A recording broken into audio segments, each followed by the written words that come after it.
Hello बच्चों, मैं अमर sir. कल हमने आपको इसमें वैद्युत आवेश के कुछ इम्पोर्टेंट नोट्स के विषय में बताया था और स्थिर वैद्युत प्रेरण, आवेशों की योज्यता व आवेश की क्वांटम प्रकृति की परिभाषा के विषय में हमने आपको बताया था।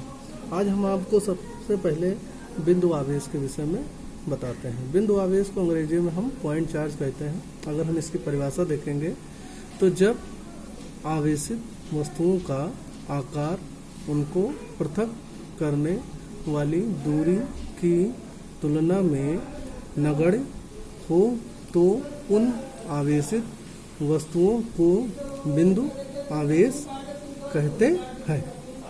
आगे हम बात करेंगे कूलाम का नियम। बहुत इंपॉर्टेंट है। अगर हम इस चैप्टर में देखें कूलाम का नियम, और इसको अंग्रेजी में हम कूलाम्स लॉ कहते हैं, और ये एकदम न्यूटन का गुरुत्वाकर्षण नियम के ही समान है। अगर हम लोग देखेंगे वहाँ पर हम लोग द्रव्यमान लेते हैं और यहाँ पर हम लोग आपका बिंदु आवेश लेंगे। तो सबसे पहले हम इसका स्टेटमेंट देखते हैं। तो स्टेटमेंट में क्या कहता है कि दो स्थिर बिंदु आवेशों के बीच लगने वाला आकर्षण या प्रतिकर्षण बल दोनों आवेशों के परिणामों के गुणनफल के अनुक्रमानुपाती तथा उनके बीच की दूरी के वर्ग के व्युत्क्रमानुपाती होता है। यह बल दोनों आवेशों को मिलाने वाली रेखा के अनुदिश कार्य करता है। अब हम इसको फिगर से देखेंगे। यहाँ पर हम लोग एक पॉइंट या एक बिंदु ए लेते हैं और एक बिंदु आपका बी लेते हैं। ए पर चार्ज Q1 है और बी पर चार्ज आपका Q2 है, और दोनों स्थिर बिंदु आवेश हैं, और दोनों के बीच की दूरी क्या है आपकी R है। अगर हम इसको स्टेटमेंट के हिसाब से देखें तो दो स्थिर बिंदु आवेशों के बीच लगने वाला बल यानी कि F, अब वो आपका आकर्षण भी हो सकता है इनके बीच में और प्रतिकर्षण भी हो सकता है। तो आकर्षण या प्रतिकर्षण बल दोनों आवेशों के परिणामों के गुणनफल के अनुक्रमानुपाती यानी कि F डायरेक्टली प्रोपोर्शनल या फिर अनुक्रमानुपाती Q1 Q2, इसको हम समीकरण 1 दे देते हैं।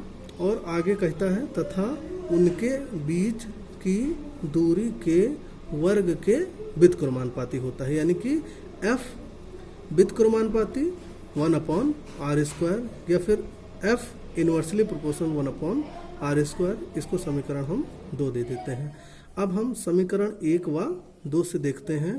तो इन दोनों को एक साथ लिखेंगे तो F directly proportional Q1 Q2/r²।